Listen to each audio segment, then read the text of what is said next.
Pessoal, a gente vai fazer um bate-papo hoje aqui. A gente vai falar sobre a eficácia da prece.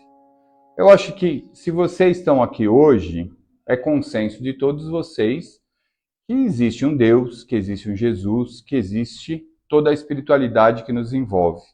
E dessa maneira, a prece é a nossa conversa que deve ser diária com eles.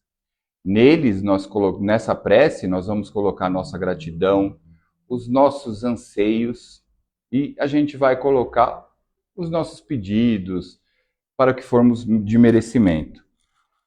Eu já fiz há um tempo atrás essa preleção e eu me baseei muito no Livro dos Espíritos e hoje eu quis trazer uma maneira mais prática da gente falar. Então, de acordo com Kardec, a eficácia da prece está na sinceridade e na humildade com que a gente faz essa prece. E daí, como a gente deve fazer a prece? Quais são as dicas, né, que a própria espiritualidade nos passa para que a gente possa fazer? O que eu vou falar agora é uma síntese do Livro dos Espíritos e do Evangelho segundo o Espiritismo. A nossa prece deve ser feita sozinho, no momento de paz, quando a gente está tranquilo. A gente não precisa fazer a prece em público de maneira fervorosa. A gente pode fazer a oração que ela seja simples, que ela seja tranquila e só para a gente. Eu não preciso mostrar, e a gente vai falar mais adiante, eu não preciso bradar em voz alta. Então, a gente sabe que tem alguns irmãozinhos de outras igrejas que eles têm que gritar, que eles têm que falar, que eles têm que incomodar a vizinhança inteira, né? A gente até acaba brincando que a gente fala que eles gritam porque Deus está muito no alto, e não está. Se Deus está no meio de nós, como a gente sempre fala, eu preciso apenas falar. Eu não preciso gritar, eu não preciso fazer show para que todos vejam. Porque quando eu faço show para os outros verem, eu não estou pedindo para Deus, eu estou querendo aparecer, certo? A gente tem que tentar também lembrar que a gente não precisa falar muito. Quando a prece é sincera, ela vai ser sucinta, ela vai ser resumida, ela vai ter poucas palavras. A prece, ela deve sair do nosso coração. Então, o que eu precisar pedir, eu vou pedir. Eu vou pedir da maneira mais sincera e vou pedir da maneira mais direta que eu possa fazer. Eu não preciso rodear, contar história. Todo mundo tem uma pessoa no seu convívio que fala, e a gente acaba se perdendo naquela história que a pessoa estava falando. A nossa prece não deve ser dessa maneira. A nossa prece deve ser sucinta, ela deve ser uma prece que seja direta, que seja sincera. A gente sempre tem que orar com humildade e não com orgulho. Uma das passagens do Evangelho segundo o Espiritismo, a gente vai ter um fariseu. Todo mundo sabe que o fariseu eram aqueles judeus nobres, né, que se vestiam com muito luxo. E eu tinha um cobrador de impostos ali, também judeu. E eles estavam rezando numa sinagoga, e o fariseu, ele bradava em alto bom tom que ele merecia muito mais, porque ele pagava o dízimo, ele rezava, então ele queria aparecer como uma pessoa boa. Enquanto o cobrador de impostos, ele pedia perdão, ele sabia que era o trabalho dele, ele precisava, mas ele pedia muito perdão para todo mundo, e ele, dessa maneira, mostrava o arrependimento das coisas que ele fazia, mas ele também mostrava que ele tinha uma humildade de aceitar que Deus era maior do que ele, né? Então a gente sempre deve colocar isso em prática. A gente sempre deve trazer a humildade. Será que eu mereço? Eu faço por merecer? Como é o meu dia a dia? Como são os meus atos? Eu faço mal para todo mundo? Da mesma maneira que não adianta só vir no centro, não adianta eu só rezar. Então, assim, eu faço mal para o semelhante? Eu sou aquela pessoa chata, que fala, que trai, que rouba, que fica com o dinheiro do outro? Eu sou essa pessoa? Se eu sou essa pessoa, de que me adianta rezar? Por que eu vou pedir para Deus se eu não faço o básico aqui na terra. Se eu tomo o dinheiro do outro, se eu minto, se eu traio, como é que eu vou querer que Deus atenda a minha oração quando eu não faço o básico aqui na terra, né? Então, a gente sempre precisa examinar as nossas próprias falhas. Na própria oração do Pai Nosso, tem naquela hora, tem gente, né, perdoai as nossas ofensas ou perdoai as nossas dívidas. Vocês sabem, a gente teve até uma discussão aqui dentro, dívidas, por quê? A gente tem aquela passagem do credor, né, a parábola, que o rapaz, ele pega e ele pede assim, pelo amor de Deus, perdoe a minha dívida, né? Sendo que quando um cara que estava abaixo dele pede para ele perdoar a dívida, ele não perdoa. Então, por isso que a gente fala, né? Perdoai as nossas dívidas assim como nós perdoamos. Então, assim, alguém que nos fez mal, eu perdoo. Por quê? Porque eu quero ser perdoado quando eu faço mal para alguém. Mas esse perdão só vem quando eu faço a coisa certa, tá, pessoal? Então, a gente vai examinar as nossas falhas, né? E daí, eu gostaria até que a gente começasse a pensar o seguinte, mesmo depois da nossa passagem, mesmo depois, somos espíritas, a gente sabe que a gente vai para o reino espiritual depois da nossa passagem, né? Então a gente vai desencarnar e a gente não pode abandonar as nossas orações. Se tudo correr bem, a gente vai ficar pouco tempo no umbral, né? A gente vai ter uma preleção que vai falar sobre isso, mas os arrependimentos estão na nossa memória, na nossa consciência. Então a gente acaba tendo que passar, alguns por um período mais longo, alguns por um período mais curto. Se vocês pegarem o nosso lar, André Luiz ficou cerca de 8 anos no umbral, né? Então, desencarnamos, não abandonemos o poder da ferramenta da oração, tá? Que a gente consiga fazer isso lá também. E a oração, ela sempre tem que ser trazida com fé.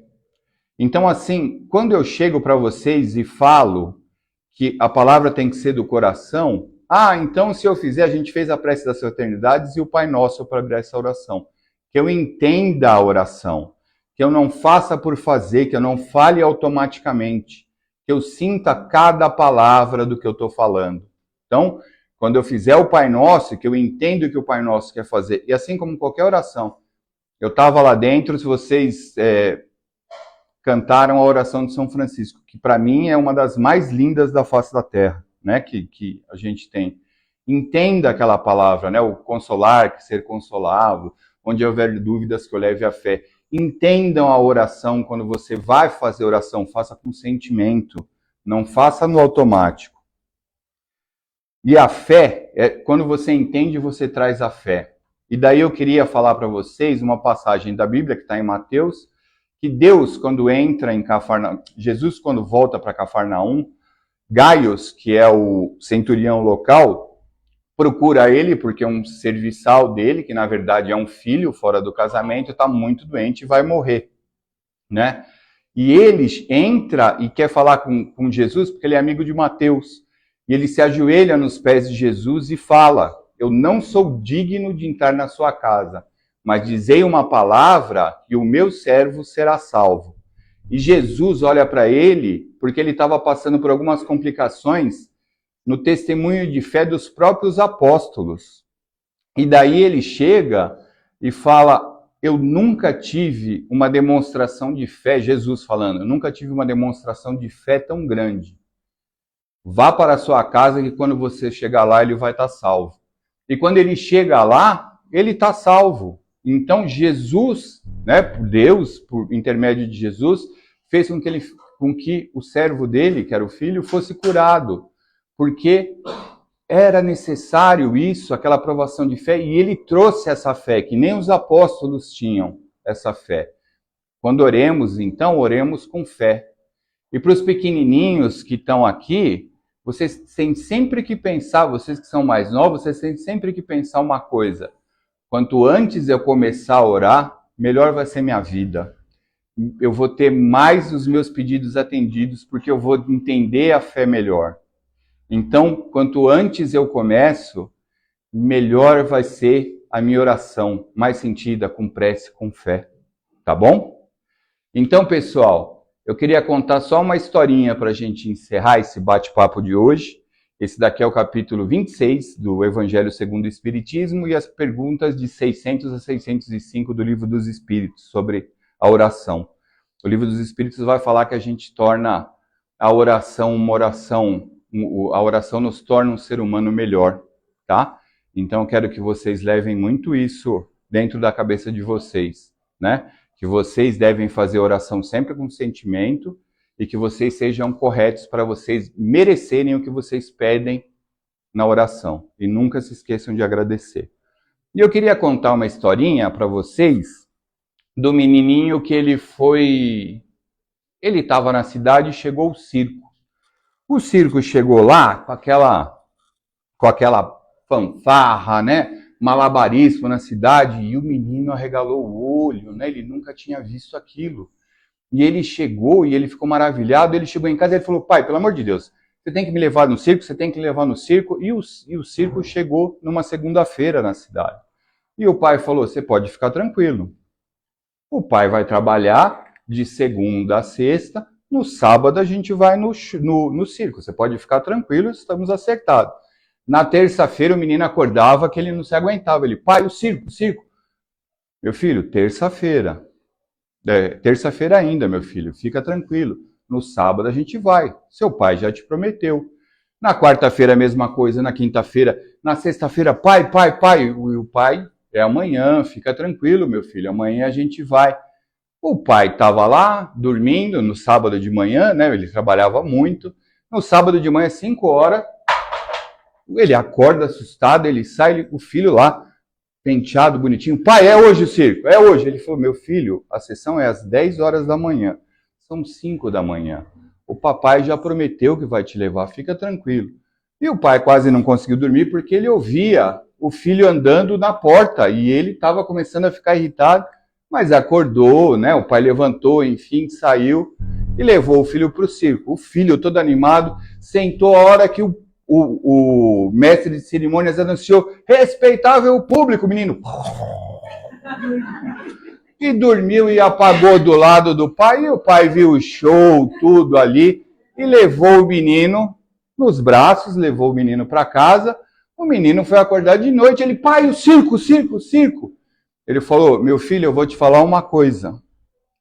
Eu te prometi que eu ia te levar. E você vai entender hoje que quem não confia no pai perde o espetáculo da vida. Então, vamos levar essa lição para a gente. Quem não confia no pai perde o espetáculo da vida. Tá bom? A gente orou, a gente trouxe isso para a gente. Vamos procurando de novo agora, relaxar. A gente vai procurar uma posição confortável. E eu quero encerrar com uma prece que eu gosto demais, que eu já fiz várias vezes com vocês, que é a prece da gratidão do Divaldo Franco. Senhor, muito obrigado pelo que me destes e pelo que me dás, pelo ar, pelo pão e pela paz. Muito obrigado pela beleza que meus olhos veem no altar da natureza. Olhos que contemplam o céu, cor de anil, e se detêm na terra verde salpicada de flores em tonalidades mil. Pela minha faculdade de ver, pelos cegos eu quero interceder. Por aqueles que vivem na escuridão e tropeçam na multidão, por eles eu oro e a ti imploro comiseração. Pois eu sei que depois dessa lida, numa outra vida, eles também enxergarão. Senhor, muito obrigado pelos ouvidos que ouvem o tamborilar da chuva no telheiro, a melodia do vento nos ramos do salgueiro, a dor e as lágrimas que escorrem no rosto do mundo inteiro. Ouvidos que ouvem a música do povo que desce do morro na praça a cantar. A melodia dos imortais que a gente ouve uma vez e não se esquece nunca mais. Diante da minha capacidade de ouvir, pelos surdos eu quero te pedir, pois eu sei que depois dessa dor, no teu reino de amor, eles voltarão a ouvir. Muito obrigado, Senhor, pela minha voz, mas também pela voz que canta, que ensina, que consola, pela voz que com emoção profere uma sentida oração. Pela minha capacidade de falar, pelos mudos eu quero te rogar, pois eu sei que depois dessa dor, no teu reino de amor, eles também cantarão. Muito obrigado, Senhor, pelas minhas mãos, mas também pelas mãos que aram, que semeiam, que agasalham, mãos de caridade, de solidariedade, mãos que apertam mãos. Mãos de poesias, de cirurgias, de sinfonias, de psicografias. Mãos que numa noite fria cuidam ou lavam simplesmente a louça numa pia. Mãos que à beira da sepultura abraça alguém com ternura no momento de amargura. Mãos que no seio agasalham o filho de um corpo alheio, sem receio. E meus pés que me levam a caminhar sem reclamar, porque eu vejo na terra amputados, deformados, aleijados, e eu posso bailar. Por eles eu oro e a te imploro, porque eu sei que depois dessa expiação, numa outra situação, eles também bailarão. Por fim, Senhor, muito obrigado pelo meu lar, pois é tão maravilhoso ter um lar. Não importa se esse lar é uma mansão, um ninho, uma casa no caminho, um bangalô, seja lá o que for. O importante é que dentro dele exista a presença de harmonia e de amor. Amor de uma mãe, de um pai, de um irmão, de uma companheira, de alguém que nos dê a mão, nem que seja a presença de um cão, porque é tão doloroso viver na solidão.